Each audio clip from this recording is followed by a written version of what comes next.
Hello, everyone. My name's Virginia, and I am a third semester nursing student. I was inspired to make this video after my first 2 semesters of nursing school because there's been a lot of things that I've learned, and I thought it would be helpful to talk about my experience. Not exactly to give you a step by step on how to pass nursing school because that's such a personal thing, but just things that I noticed between my first semester experience versus my second semester experience, and maybe some of those things that I mention would potentially also help you out. In addition, I'd also love to be able to, start building a community on here for nursing students that are interested in things that are a little bit more holistic and a little bit more like alternative medicine a little bit. I'm not super in that yet. However, it is my personal, that's kind of what I gear towards naturally, a bit more of a holistic approach to medicine. But that's not to say that I don't agree with Western medicine. I am currently attending a regular ADN RN program, so I am learning the normal Western way. But for my personal values, I do believe in a more integral, holistic approach. These are some of the things that I feel like I've learned from my first semester and my second semester and how I've been getting through nursing school. I do think it's important to lay out my living situation because I don't want others to compare their living situation to mine and say, well, you did it because you had these advantages and I don't have that flexibility or I don't have that circumstance, so how can I get into nursing school? But just really quick, I'm gonna lay it out. For the past 3 years, I've been living with my boyfriend, now fiance. Back when I was getting into nursing school, I had applied for 2 years and I wasn't getting in anywhere. And I was even considering private school, which is, it's a good option, but it shouldn't be the first option if there are other options available. For me, it was probably my last year that I could apply to public schools just because some of my classes were going to start expiring. So, as you know, some of the prerequisite classes do have like an expiration date, and some schools won't accept it if you're past that, obviously. So because of that, I was starting to get a little bit desperate, and I did in fact look at private schools.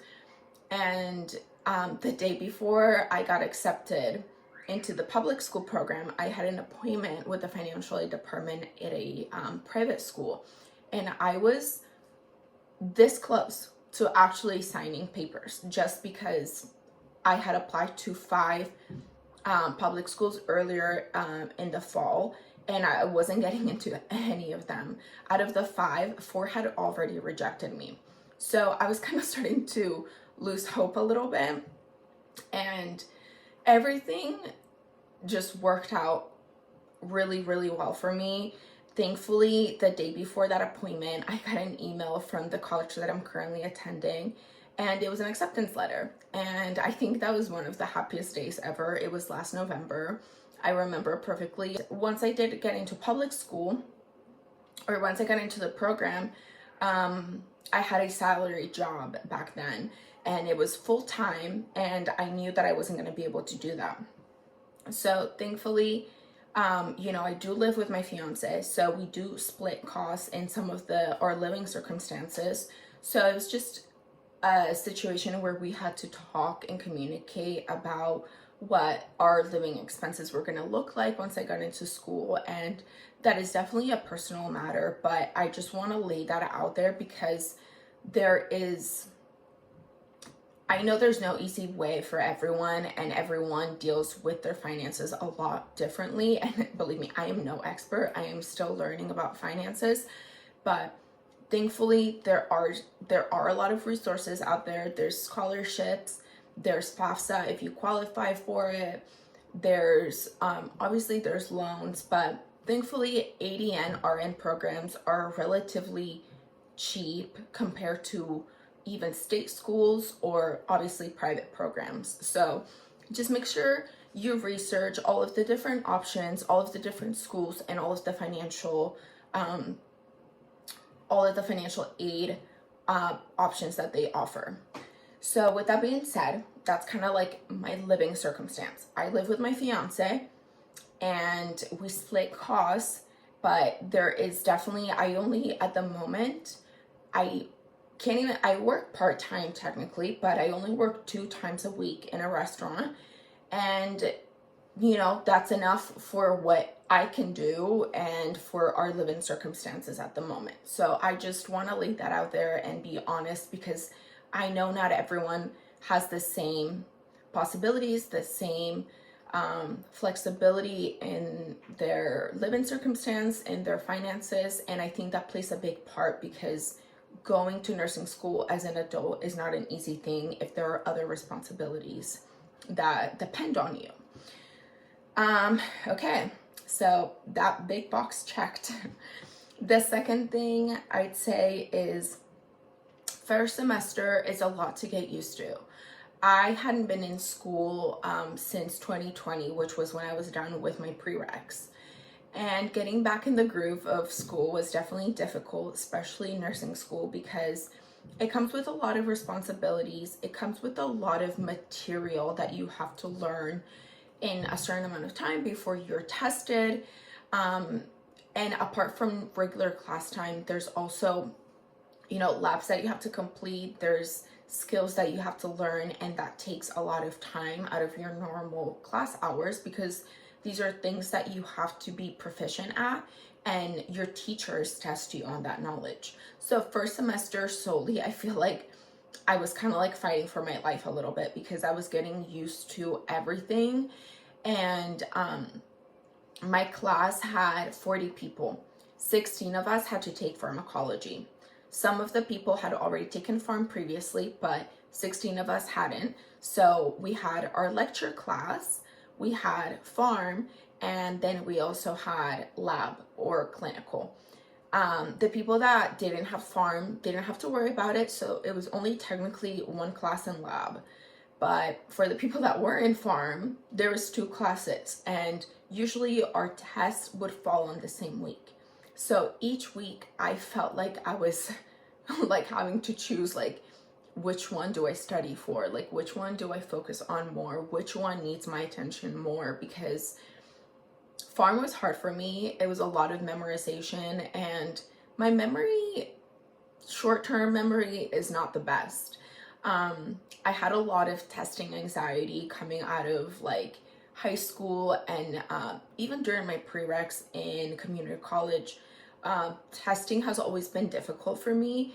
I would say I'm a good like classmate. I'm a good student. I participate. I like to ask questions. I like to be involved in group projects, but I was not the best test taker. I was, past tense, was not the best test taker. But let me dive into this. So I realized the biggest thing from first and second semester was to accept that it is okay to study differently for each test. And what I mean is this. During first semester, I don't know why, I had this idea stuck in my head that I had to be extremely structured with my studying, that after class, I had to make an outline of everything that the teacher went over, that I had to watch all of the videos, that I had to make flashcards for everything, that I had to go on Quizlet, that I had to, like, a lot of hats. You know, I felt like there was a lot of boxes that I had to check off in order to study correctly. In second semester, I literally studied differently for every single test, because guess what?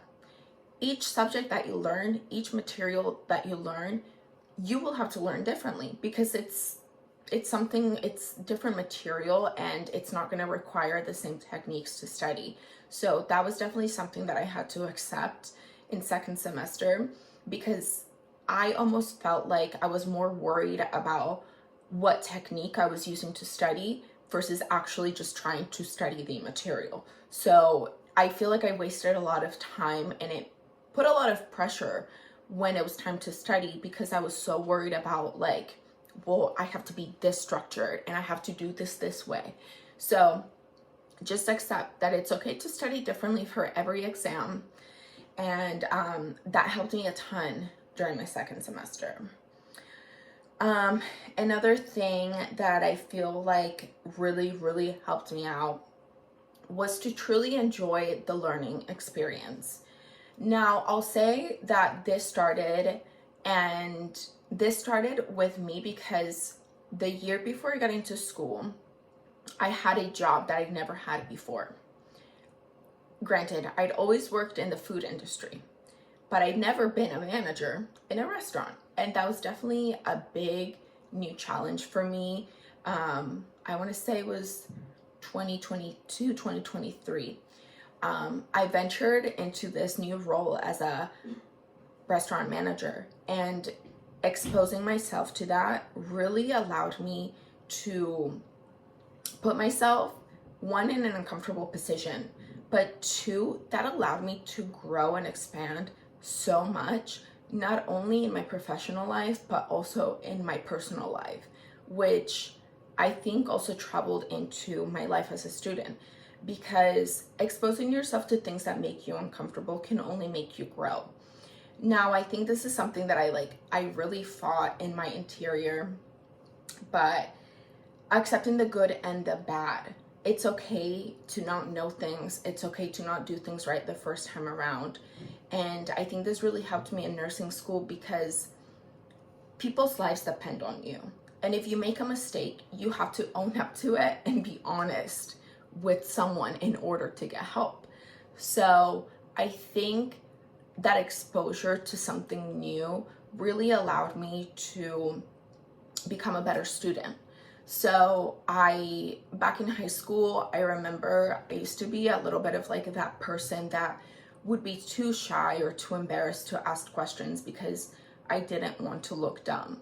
But I think after that new job experience, being in nursing school, I was like, no, I'm gonna ask every single question. No question is a dumb question. And I'd always heard that, but I guess I'd never actually put it in practice. And doing that just opened so many doors for me. So that's definitely something that I'll never take for granted ever again. And asking questions all the time. Another thing that I think, in terms of nursing school and putting yourself in a different position, I don't know if every program has this, but at least mine had the option of, choosing class officers. And that's something that, for example, in high school, I would have never had the courage to do. I would always be like, well, that person has more friends. That person's obviously going to win. That person is the popular one. They're obviously going to win. And I never had the courage to put myself out there to new things. But when the teacher announced we're going to do a class officer, votes, I volunteered. Literally never done it before, but I was like, you know what, hands up, I'll do it, I'll run for a position. And I ended up getting historian/secretary. My goal was not to be president, but my goal was to do something new, be involved in the community of the school that I was going to, because I do feel like having that other purpose, having that other sense of involvement in the program can only allow you to grow. So I just hope that this inspires you to put yourself outside of the box and just do it. Just throw yourself out there and don't be too shy. And it's okay to be uncomfortable, but guess what? Everyone is doing nursing school for the first time. Well, at least a majority, I'd say. Everyone's in that classroom for the first time together, so no one knows anything. And Some people sure might have more patient experience, maybe some people were all LVNs prior, whatever the situation may be, but it's your first time in nursing school. So just put yourself out there, ask questions, and if you feel like you have the time and you have the ability to involve yourself a little bit more in clubs or being a class officer, I'd 100% say do it. Time management is probably the biggest thing that they will hone in nursing school, not only during the school process, but also when you become a nurse itself.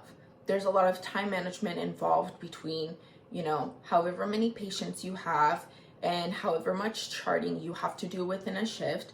But in nursing school, it's kind of like that thing that I was talking about when I was taking pharm. It was like choosing which class needs more study time, what do I need to devote myself to this week. So time management is extremely important, but it's also extremely important in order to have a good school to life, personal life balance. And I will say there's so many things that you can do to offset burnout. One of them, for me, the biggest thing is working out and eating good. By eating good, I mean eating healthy, really. I know it's kind of difficult to have the time to cook and prioritize what you're gonna do with like your free time. But the way I structured it was I was not going to gamble my eating habits, and I was not going to gamble my lifestyle, like exercise habits.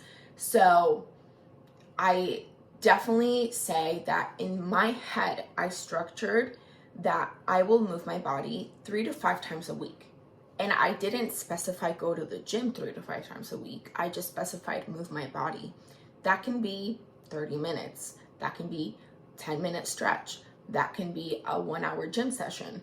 That can be whatever activity that frees your mind from having to study, and move your body, because we all know these are endorphins that give you more energy. It allows you to be a lot more relaxed. It allows you to have free mental clarity, and movement is always good for the body. So however many minutes a day you want to do that for, however many days you want to do that for, but for me it was 3 to 5 times a week, move my body in one way or another. And that was without jeopardizing eating healthy. So a lot of my classmates sometimes would ask me like, well, how do you have the time to cook those meals? How do you have the time to do that? Blah, blah, blah, blah, blah. I'm like, you're telling me that you're not going to be on your phone for 1 hour, when instead of being on your phone for 1 hour, you could be cooking yourself a delicious meal and have leftovers for the next day so you could take to school. So I personally was not willing to give that up. Sometimes my fiance and I do get DoorDash. Sometimes we go out and eat. Sometimes we eat junk food. But I'd say 80 to 90% of the time, we're eating home cooked meals, because that's what I like to do, and that's actually the way that I kind of like de-stress. I think cooking is relaxing for me, and when I take study breaks, like if I'm taking like a 20-minute study break or something like that, or a 1-hour study break, if I'm having a really long block of studying, I will cook a meal, I will cook a snack, and I will have leftovers so that I know that I don't have to make another meal later and use more of my time. So you just have to be efficient with what is important to you and how are you gonna use that time to keep components of your life that are important to you. So for me, it's my exercise and my food. It's definitely possible for you to have 1 day off school and work. For me, that happened to be on Sundays, because I only really work Fridays and Saturdays, and then between Monday and Thursday at my school. So Sunday is kind of like my day off. I'd say out of the whole 16 weeks that each semester is, I probably took off the majority of those Sundays, except for a couple when I had like a big project or maybe like a big exam coming up, then I would definitely kind of spend a little bit of the day. But the majority, I definitely say it's just so important to kind of give yourself that little bit of a break. Not only do you feel more refreshed when you're ready to get back into the material, but it's important to spend time with your loved ones, whoever that is for you. It could be your friends, it could be your family. Some of my family lives far away, so it's kind of difficult to say family for me. But if I had the time to go visit family, I would. But it's also a quality day for my fiance and I. It's the only day in common that we both have off. He has a normal 9 to 5, but you know, I'm at school and at work, so it's a little bit different. But Sundays was our day to relax. And also, you know, sometimes you gotta catch up on things at home, you gotta do laundry, you gotta do other chores. So giving yourself at least one day of no school and no work, if it's possible within your schedule, definitely do it, because it makes a difference. You are able to take off some of that pressure and some of that stress, and you're able to be better because of that. You're able to be a better student in that week coming up and have your brain a little bit decompressed. I just say, like, keeping your mind fresh and crisp as much as possible is definitely important for the learning process and while you're in school. I think these are some of the things that summarize kind of like the biggest things that I've noticed on my first and second semester of school and what have really helped me. And I know it's not necessarily all related to school, but I think it's things that have kept my life in balance in order to be a better student. Because there is a lot of pressure going to nursing school, and there's a lot of pressure that lots of expectations that I think also teachers and other students that are in other semesters higher than you kind of like scare you with a little bit. And while I think it's good to be forewarned about what's coming, I also think it can be extremely anxiety provoking and not beneficial to the students that are incoming. Of course, tell them, like, advise them on there's going to be a heavy load during the semester, things like that. But I think that anxiety and that pressure that comes with it can only do that student wrong. So I think staying true to what are your priorities in life, what you value, and how are you going to manage your time in order to get the best of your personal life and also school. Thank you so much for tuning in today and for staying through the whole video if you did. Please let me know what other type of content you would like to see. I personally think I would love to film day in my life type videos. I also love to share my cooking, any, you know, like easy meals during the week while you're in school, snacks, things like that, things that could save you time. And also just how to keep a balanced life. I think it's extremely important in all aspects, and it can only allow you to be a better student, a better friend, a better family member, a better worker. So I hope you found some of the things that helped me helpful for you, and I'll see you on a different video.